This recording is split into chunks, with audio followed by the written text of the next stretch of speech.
Finally మేము వినాయకుడి విగ్రహాన్ని బుక్ చేసాము.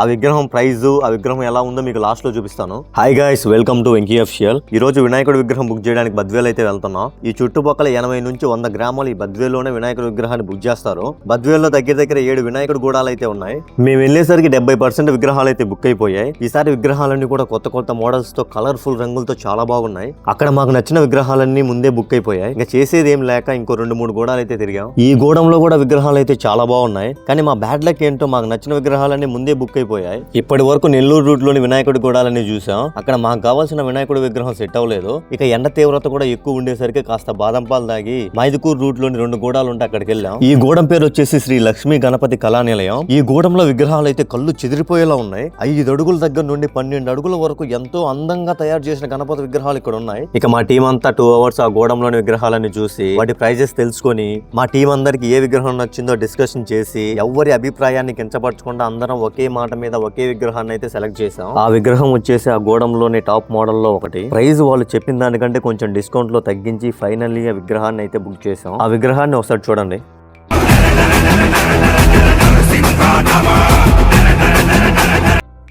మేము బుక్ చేసిన విగ్రహం వచ్చేసి ఇదే. హైట్ వచ్చేసి 11 అడుగులు అని చెప్పాడు. ప్రైస్ వచ్చేసి మీకు ఆల్రెడీ వీడియోలో ఒక దగ్గర చూపించాను.